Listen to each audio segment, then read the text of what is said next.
Ungwame bundu ja Kongo. Ungwame bundu ja Kongo. Ungwame bundu ja Kongo. Ungwame bundu ja Kongo.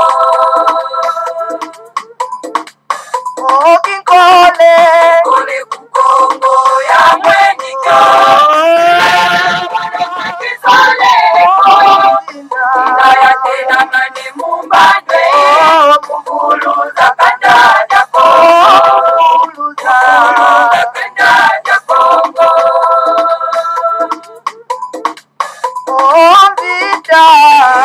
Kukongo ya mwenyika. Ndaya tena mane mumbandwe. Mwana vita Kukongo. Mwana vita Kukongo.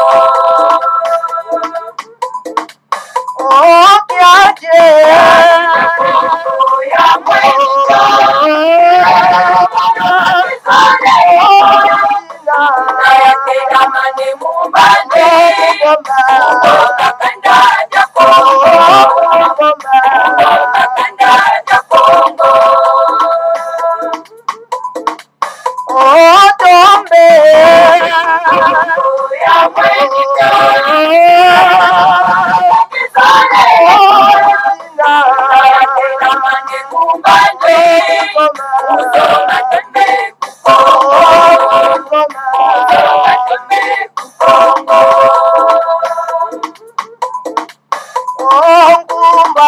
Ungwame bundu ja Kongo. Ungwame bundu ja Kongo. Ungwame bundu ja Kongo. Ungwame bundu ja Kongo. Ungwame bundu ja Kongo.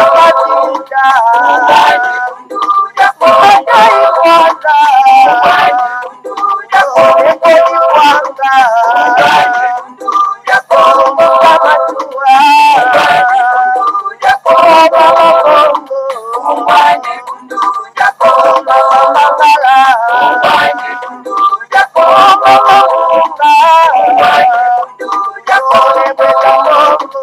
Ungwame bundu ja Kongo. Ungwame bundu ja Kongo.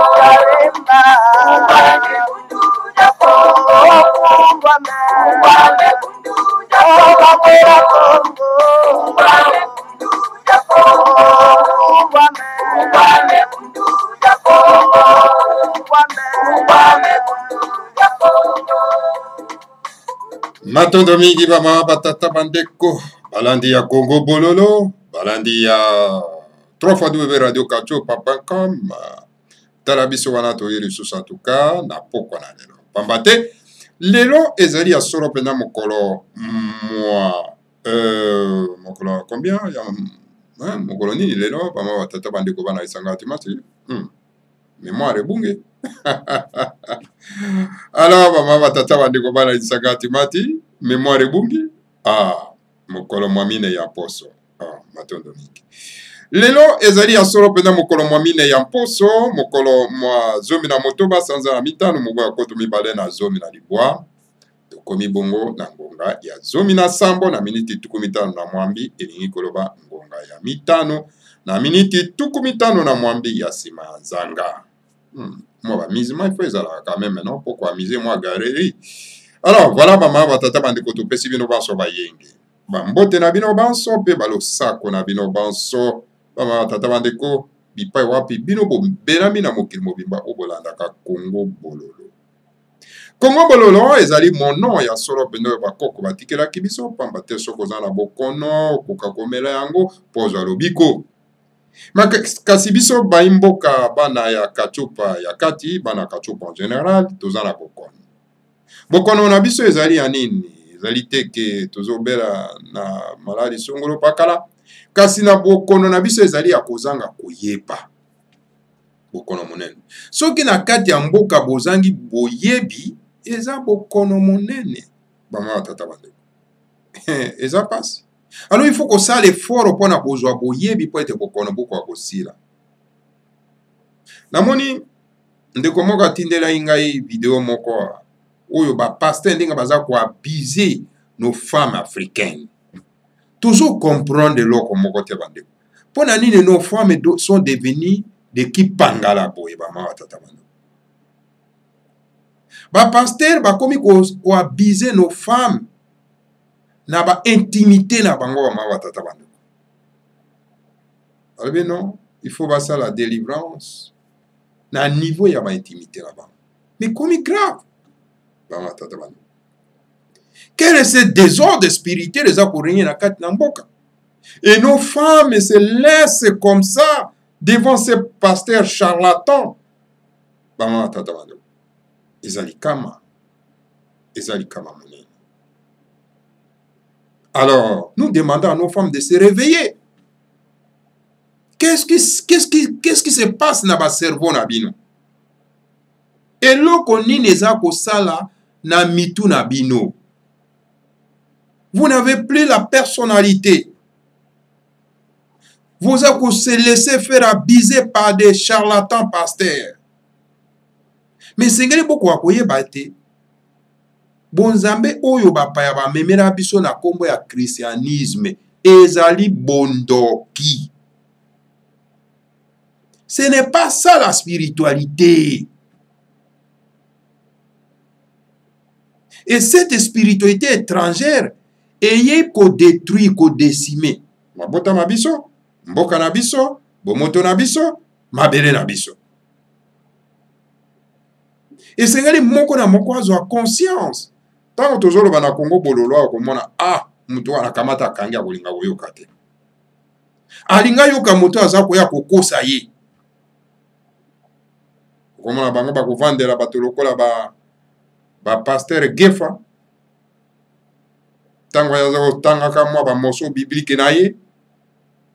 Aza kotangaka ba personnalité ya ba parole eza na kati ya Biblia.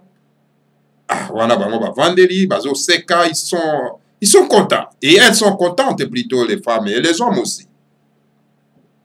Mais c'est pas normal. Dans un pays, lorsque vous avez un peuple bololé, pays wana et se développe pas kate, pays kendaka nir pas. Réveillez-vous. Bino pe bandeko na biso oyo bozo kokota na bonzambe ya bapaya oyo ba colon noir po na kote ya bandeko na biso bonzambe wana ya bapaya po bolalisa bango pongi ya babebe po bo chosifie bango. Mais botika makambo oyo bino pe ba politicien oyo po ete bokoka kozwa bokonzi na bino il faut siko bo utiliser makambo ya lokuto eza na kati na bonzambe na bapaya na ba morceau biblique po bolalisa bandeko na biso pongi bino pe botika makambo oyo. Bolingi bandeko na biso te. Ah là là, eza mawa mingi ba mawa tata bandeko. Alors voilà, biso tokolemba te obe ko belela mbela awa tata bandeko koyebisa na baimboka te. Bato na bato bazaka na bonzambe na bango. Esengeli to landa nzela ya bonzambe na bakoko na biso. Et celui qui nous a amené po ete tokoka kozonga na nzela wana bakoko na biso ya bonzambe na biso se fumu manda nsemi oyo la plupart ya ba charlatan baza ko diaboliser. Tata bandeko. Réveillez-vous la race bantou. Vous êtes un peuple qui s'ignore. Lorsque boko za possession ya nguya na bino boko mona ndenge boko démarrer. Et celui qui est venu vous donner cette possession ya nguya na bino pour na ko récupérer vos sommes na bino se fumu manda nsemi. Poni beaucoup ko comprendre yango te. Ba tata bandeko. C'est triste. C'est triste ba tata bandeko. En tout cas ba tata bandeko, lelo na ye kaka mokuse na kati na Congo bololo. Po ete ngai pe permettre ngai na ke na pe ko se reposer parce que bitumba to bundi Tomoni, le grand maître Fumomanda Nsemi, à réapparaître. Pendant que les christianisés bazozela Jésus-Christ, qui a zananzela makoleza nanzela, le grand maître Fumomanda Nsemi abimi na kati ya République démocratique du Congo na union de Timati. Le grand maître, la réapparition du grand maître Fumomanda Nsemi. Est-ce que ça m'a cité? eza makamusi te bamawa tata bandeko bino yo bolobaki ke asa akufa. Il y a certains pasteurs charlatans qui disaient avec 100%, avec certitude que non, akufa. Est-ce que vraiment ces pasteurs puis avoir aussi le courage aujourd'hui, il y a côté à bateau, makambwana balobaki. Pendant que bino bozoze là, la réapparition à Jésus, fumu manda semi a réapparaît. Botala ndenge le grand maître fumanda semi abimaki na prison na tentative et assassinat oyo Hippolyte Kanambe na bakolite na ba basalaki ba mama tata bande. Mais qui peut pardonner Hippolyte Kanambe na crime oyo alingaki ko commettre à l'égard et en tout mwana nzambe ba mama tata bande. La race bantou, réveillez-vous. Le Seigneur à Congo vous envoie un sauveur. Alors il faut tenir la main dans la main pour na été beaucoup kako récupérer maye oya yena ango pour être tout quoi kotambu sambo cannabis. Et Hippolyte Kanambe qui est tout rwandais, il a osé yakoluka ko éliminer notre sage bantou faut me mandater en prison. Et grâce na nguya ya bakulu qu'il est sorti indemne. Et ils ont cherché par tous les moyens à les liquider. Alors, clandestinement, le grand maître Fumumanda Semba Bombi Nabakuru, il est réapparu encore na biso bama tatamandeko au joie, au cœur joie, il y a la race bantou.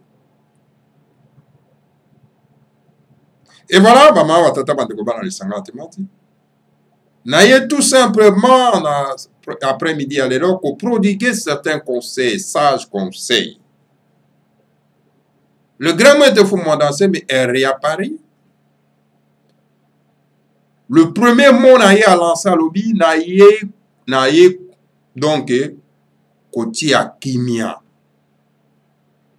Koti ya kimia na kati ya mboka. Naye koti ya kimia pona ete na kosala na gauche na droite. Oyo esali mwa ba nungu na bato mususu. Oyo esali mwa nungu na bato mususu. Nayebi te pourquoi ekoki kosala nungu na bato mususu. Nayebi. Parce que le grand maître Fumumanda Semba telemi ayebisi na biso ete la race bantou bo telema pour ete tout ça la soulèvement populaire. Programmé le 7 août 2017. Soulèvement populaire. Bangwanda ba telemi ba non ba pesaka date te. Bangwanda oyo. Ba telemi oyo ba pesaka date te.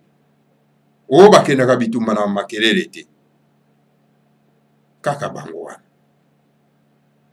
Alors donc, groupe na bango etelemi alobi non, journée ville morte. Abi mokolo akokufa. Allez, mokolo pe kufi. Ba fandisi Hippolyte Kanambe. Ba makesa mabundu dia Congo ba telemi. Pona été, ba répondre na mot d'ordre, il y a le grand maître. Compte tenu non pas il y a désobéissance, il y a race bantou, soulèvement populaire et salémité, Hippolyte Kanambe a continué. Mais alors, baoyo baboya ki soulèvement populaire lobby, bango wana ba yeli susu, ba kena mapona. Maponami, le grand maître a tereme a komi. Makambo ko kena na maponami na ba occupant ezate parce que beaucoup légitimer ba occupant na kati ya mboka et que na tango wana boko sala ete maponami wana ekotisa biso na ba contestation bongo na bongo. Bande ko bayoki te bakei kaka. Matoyi mangongi. Bokei kaka mapona. Alors maye oyo le grand maître alobaki ke ekomema biso na contestation yango tozomona. Yango tozomona ba tata bande. Faïlu de l'autre côté, aza ko contester légitimité ya Monsieur Chilombo. Et Chilombo a signé un accord secret na Hippolyte Kanambe. Mboke Koti Mobolo. Et le grand maître qui vient d'être il a réapparaître. Alors non, n'a ko travailler na bato nyon so poto tia kimia. Amuso habite ndenge ni akoloba boy il fallait kaka ça na failu akosa na failu ndenge nini pendant que ya bengisaki soulèvement populaire failu ayaka te bango bato ya rassemblement bayaka te baboyaki voilà mama batata bandeko. Alors maintenant il est l'heure ya korassembler bango nyonso tout esika oyo mbeba ezali kocritiquer esika oyo mbeba mosusu na kote mosusu ezali kocritiquer ekosangisa bapoint de vue mpona ete tokoka kotonga mboka lokola tondimaki maponami biso moko tokei na maponami matomba ngongi et alors résultat yango wana donc esengeli le grand maître azala sage arbitre aya sikoyo kozwa poison mpo ete akoka kotransforme yango na médicament mpo tomela tobikaka poison eza nini monsieur Tshilombo ke kosigner baccord secret na Hippolyte Kanambe Fayulu qui conteste la légitimité ya Tshilombo. Alors tout ça ce sont des poisons. Alors donc il faut sikoyo ko travailler ensemble pour na ete kolongola poison wana sikoyo to transformer en médicament pour to tonga mboka. Alors voilà bama batata bandeko bana lisanga atimati. Le grand maître Fumumanda Malobi esengeli nazwa nano repos. Effectivement botika nano yazwa repos. Repos pendant 2 mois à récupérer parce que 2 ans, il y a clandestinité, ce n'est pas une mince affaire. Regardez vous-même comment est-ce que le grand maître Fumumanda Semi a perdre du poids. Regardez vous-même le grand maître Fumumanda Semi. Il a perdu son corps. Alors il faut que à se reposer. Yangona donc na bande kuna biso ya bundu dia Congo. Bande kuna biso ya bundu dia Mayala. Ne soyez pas agités. Soyez calme et humble. Soyez calme et humble. Car le grand maître Fumumanda Marubaki Galobi boza la JTT. Boza la ngata bima. Comme ça, nous allons organiser un congrès et pas wapi tokotala mabe elekaki wapi malamu elekaki wapi bongo sikoyo tokoyeba kovanda esika moko pona ete tokoka kotonga est parti. Alors c'est pour cette raison bama tata bandeko esengeli botikela les grands maîtres le temps de se reposer. Boyo Kelande Kurabiso de la race Bantou Mawa. Regarde comment est-ce qu'il est sorti affaibli à cause de la clandestinité. Akanisa Mboka, Mabele, Bana, Bamba, Libotanaye, la race Bantou, l'Afrique et le monde. Parce qu'il a une mission planétaire. Mondial, réconcilier les races, ce n'est pas une mince affaire. C'est pour cette raison, Bissona ye tozana même vision te, tozo mona makamondenge mokote effectivement, Bissona Fumumanda c'est tozo mona makamondenge mokote. Ya zana vision mosusu. Et zana décalage na vision na biso. Alors soki ba ko empêcher bino bokenda ko mona ete bo se tracasser na bino te, bo zala agité te. Toyebi que ba oyo bazali proche na les grands maîtres Fumumanda Semi lelo baza ko empêcher bande ko na biso ba ko mona les grands maîtres Fumumanda Semi. Baza ko empêcher, baza ko intercaler, baza ko tia ba cal ba ko mona les grands maîtres te. Mais ne vous la matez pas. Bo c'est la matete. Bo à la calme. Restez chez vous calmement et attendez le moment venu. Botika, notre sage Bantou, à se reposer, à récupérer ses facultés. Il a ses facultés, bien sûr. Mais la faiblesse, ça fait partie de la faculté. Donc, Botikaya s'est reposé. Alors, Bozala Nabandako, calmement, tango ngoke kokoka, akobeta siffler. Allez, binotu boko la mukale, boko ya sikoyo, et sikoya zali. Voilà ce que vous pouvez faire, mes chers frères, chers compatriotes. Bande kunanga ya makesa mabundu dia Congo, ba combattant ya bundu dia Mayala. C'est comme ça qu'il faut faire. Bosser la matete. Soyez calme. Ngaipe, awa, nakate na Congo bololo, ngaipe na keiko se reposer. Donc, ba émission pe, et comme inano réduite. Si ce peut keiko se reposer. Toze la, total est là.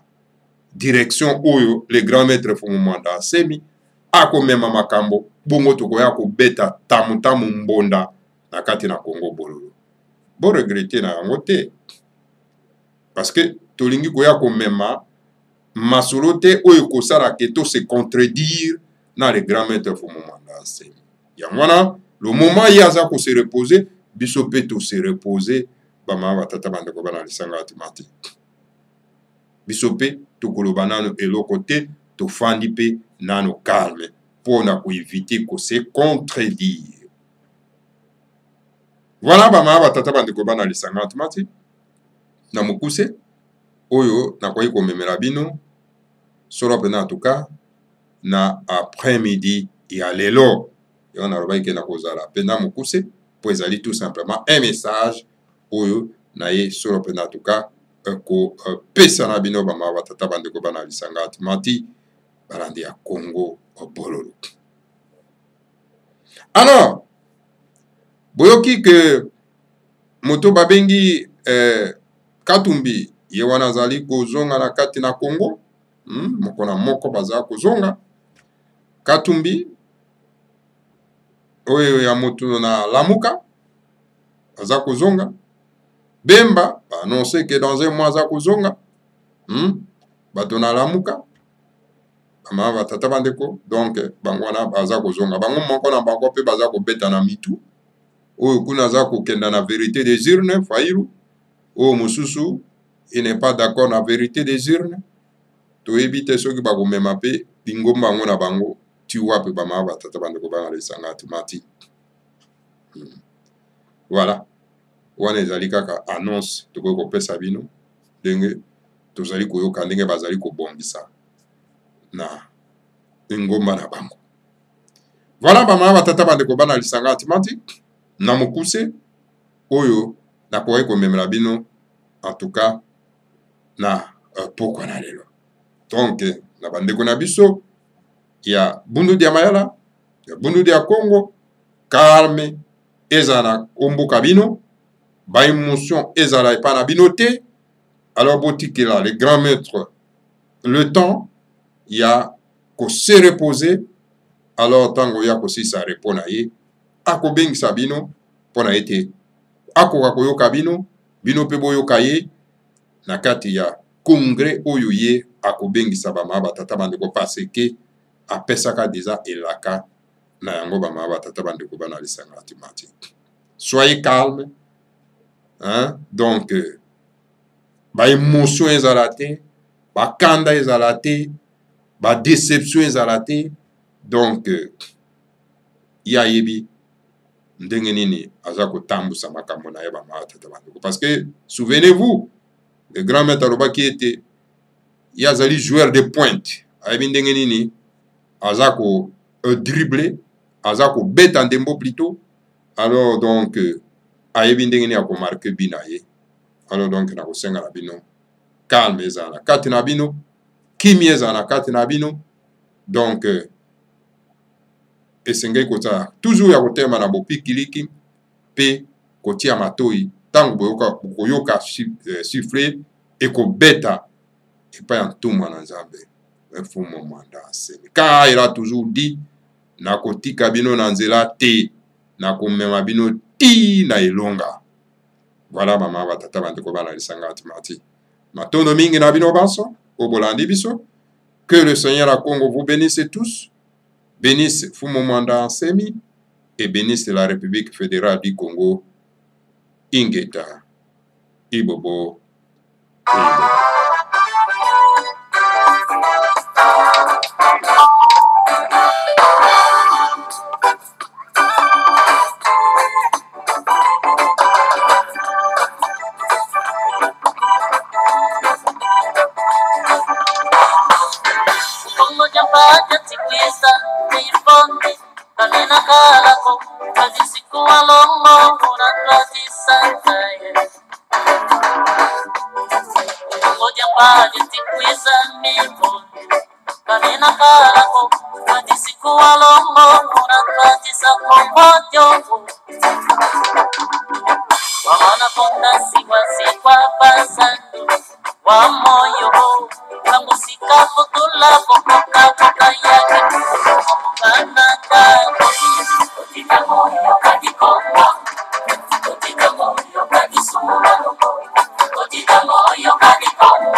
bana ya misiba zuma yaya kanino moja kongo yaya kiwa